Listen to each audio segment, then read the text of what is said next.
Hi, my name is Greg Stilson, and in this video I will be presenting to you the popular HumanWare BrailleNote Apex.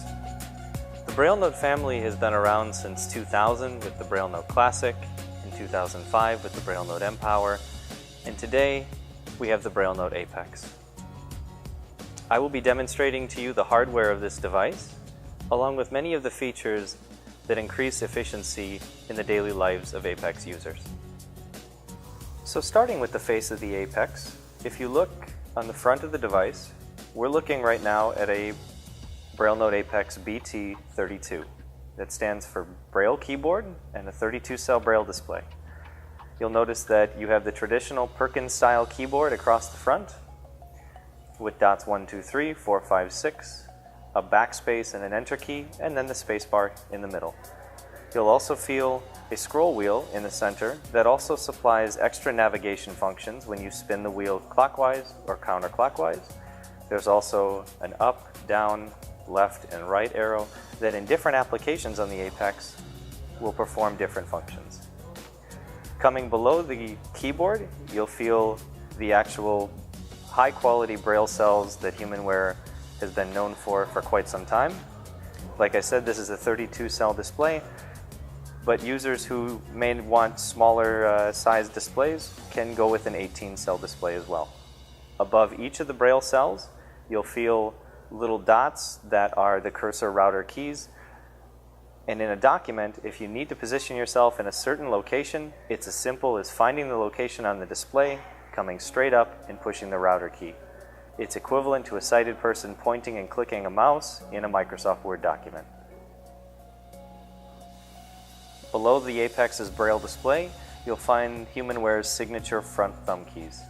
There's 4 of them on the front, starting from the left all the way to the right.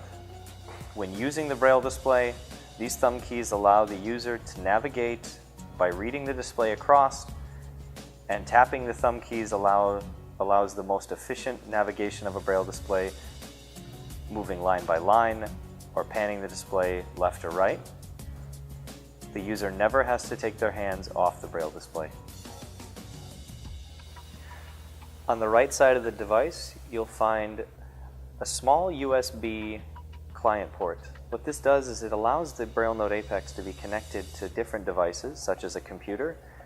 And on a computer, when using a screen reader, such as JAWS or Window Eyes, etc., the BrailleNote can actually function as a fully functional Braille display, thus allowing it to be almost 2 devices in one. When it's disconnected from a computer, the BrailleNote is a standalone note-taking and efficiency device, but when plugged into a computer, it can function and be driven by a screen reader, allowing full Braille support of a screen reader and mainstream applications. If we look at the back edge of the Braille display, you'll feel 3 standard host USB ports.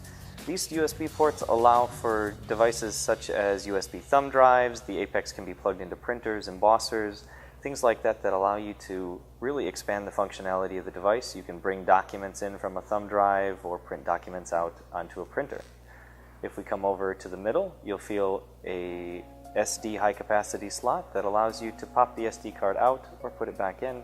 It supports up to a 32 gigabyte SD card, really expanding the storage that you have on the device. If we come over further, addition to the Apex that has really been popular among teachers is a VGA monitor output that allows you to, as a teacher, you can view exactly what the student is doing on their Apex on a standard computer monitor. There's no setup, there's no configuration. You literally just plug in a computer monitor to the back of the Apex, and everything that's displayed on the Apex's Braille display will be displayed on the screen. The last connector is an Ethernet jack that allows you to plug in a high-speed internet connection.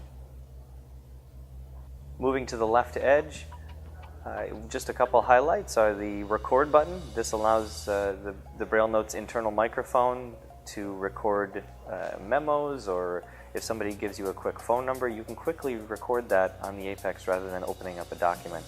The on-off switch is also located on the left side. If we flip the Apex over, you'll notice on the back the device has a very simple to remove user replaceable battery that can be quickly and easily removed from the device.